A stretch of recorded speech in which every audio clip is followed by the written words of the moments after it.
Yang ini kita bahas minggu yang lalu ya. Oke, kalau ini hipotesisnya ada 3 ya. Randy bekerja keras. Oke, ini berarti pasti proposisi atomik karena hanya menyatakan satu hal, bekerja keras. Siapa Randy? Ya, urusan subjek sih nanti saja ya, asal konsisten gitu ya. Oke, Randy bekerja keras, berarti ini satu proposisi atomik. Kemudian jika Randy bekerja keras, maka dia adalah anak yang membosankan. Nah, ini sudah jelas, ini merupakan proposisi compound ya, majemuk, karena 2 hal dia menyatakan. Pertama, bekerja keras, berarti sama dengan yang atas tadi. Kedua, membosankan ya, anak yang membosankan, atau Randy adalah anak yang membosankan. Nah, jadi yang kalimat yang kedua ini proposisi majemuk dengan proposisi atomiknya 2. Pertama bekerja keras, kemudian anak yang membosankan. Oke. Kemudian yang ketiga ini juga masih hipotesis untuk argumen. Nah, di hipotesis yang ketiga ini juga merupakan compound proposition karena dia menyatakan 2 hal. Yang pertama, dia anak yang membosankan. Ini kan kita bisa nilai benar atau salah. Kemudian tidak mendapatkan pekerjaan. Ini kan juga pernyataan karena kita bisa menilai benar atau salah, ya. Sehingga yang kalimat ketiga ini juga masih hipotesis dan dia bentuknya adalah implikasi yang terdiri dari 2 proposisi atomik. Yang membosankan itu tadi kita sudah ada ya, proposisi atomik yang di atas. Kemudian yang belum ada adalah mendapatkan pekerjaan. Ini kita lihat argumen ini mempunyai 3 proposisi atomik. Bekerja keras, membosankan, anak yang membosankan, dan mendapatkan pekerjaan. Diminta untuk menunjukkan ya. Konklusi ini Randy tidak akan mendapatkan pekerjaan itu valid atau tidak. Ya. Ya. Nah, di sini contoh yang kita bahas minggu yang lalu itu kita memanfaatkan kaidah inferensi. Pertama, ya, Randy bekerja keras. Kemudian jika Randy bekerja keras, maka dia adalah anak yang membosankan. Nah, dari 2 ini saja dulu, ya, dari 2 ini saja dulu. Ini bentuknya, ya, kita bisa ambil kesimpulan D. D ini apa? D ini adalah anak yang membosankan. Valid tidak? Valid. Ya, cara pengambilan kesimpulan seperti ini namanya inferensinya mengikuti kaidah Ponen. Kaidah Ponen berarti apa? Kaidah ini adalah kaidah yang sudah terbukti, maka kesimpulan kita di sini, argumen kita yang ini D-nya valid. Nah, kemudian kita sambung dengan yang kedua. Jika Randy adalah anak yang membosankan, maka dia tidak akan mendapatkan pekerjaan itu. Oke, kita sambungkan hipotesisnya ini. Nah, dengan D. D ini kan sudah valid tadi. Kesimpulannya ini. Ini adalah kaidah Ponen. Sehingga kesimpulannya tidak mendapatkan pekerjaan itu valid. Oke, cara yang lain. Nah, cara yang lain seperti tadi. Ya, jadi ini adalah bentuk logika simbolnya. Jadi kita susun dulu argumen tadi dalam bentuk simbolik seperti ini. Ya, seperti ini. Ada 3 proposisi atomik. Randy bekerja keras. Jika Randy adalah anak yang membosankan, maka jika Randy... Sekarang Ya, ada yang mau berbicara, ada yang mau usul, silakan. Ada yang mau bertanya? Oke, saya lanjutkan ya. Oke.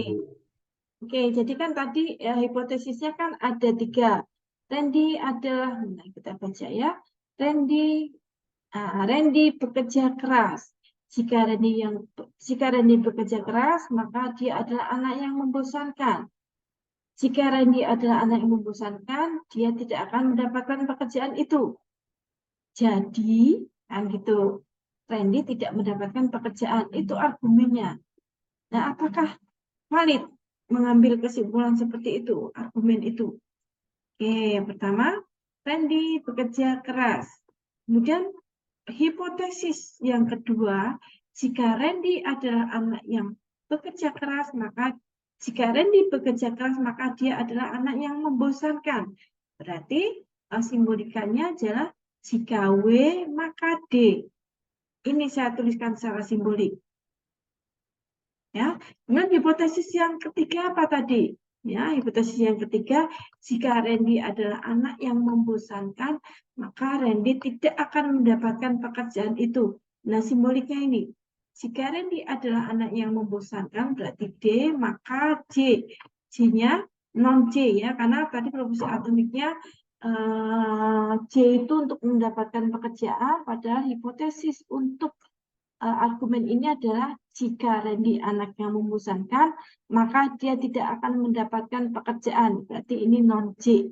Jika D, maka non J. Kesimpulannya apa tadi? Jadi Randy tidak mendapatkan pekerjaan. Berarti kesimpulannya adalah non J. Oke, lalu bagaimana? Ya sudah, kita buat tabel kebenarannya. Ada W, ada D, ada J. Ini proposisi atomiknya. Nah, kita isi semua.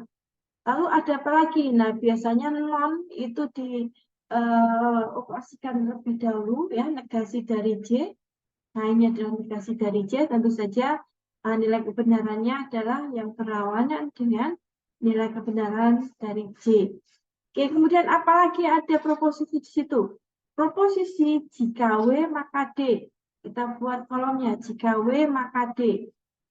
Ya, kemudian nilai kebenarannya bagaimana? Ya kita tentukan. Ini kan implikasi. Jika W maka D. Implikasi itu hanya salah jika apa?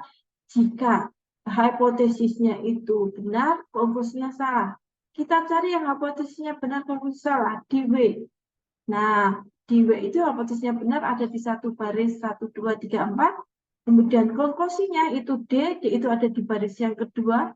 Ya, perhatikan dia hanya benar jika hipotesis benar, konklusi salah. Adanya di baris yang keempat. Nah, sehingga kolom ini ya, ini F. Oh ya, kemudian kolom baris yang keempat ini juga sama F ya, mengimplikasikan jika W maka D, maka ini F, yang lainnya true. Nah, kemudian apalagi ada proposisi jika D maka non J. Kita buat kolomnya di sini. Jika D maka non J. Nah, berarti saya akan mengimplikasikan kolom yang kedua D dan kolom yang keempat non J. Nah, kita lakukan implikasi. Jika D maka non J. Nah, ini pasti false karena hipotesis benar, konklusinya salah, ini false ya. Kemudian mana lagi yang seperti itu? Hipotesis benar, konklusi salah. Ini, ya. Ini konklusi hipotesisnya benar, ini konklusinya salah. Berarti ini salah. Oke. Ketika sudah diisi semua, nah sekarang kita mau lihat argumen tadi bagaimana, valid atau tidak. Kita tetapkan, ya. Yang jadi hipotesis itu yang mana? Kolom W. Nah, kolom pertama. Hipotesis yang lainnya mana? Kolom jika W maka D, berarti kolom ini ya. Kemudian hipotesis yang ketiga, jika D maka non C. Nah, ini. Hipotesisnya adalah kolom yang ungu. Kemudian di argumen ini ya, kemudian konklusinya adalah kolom yang ini.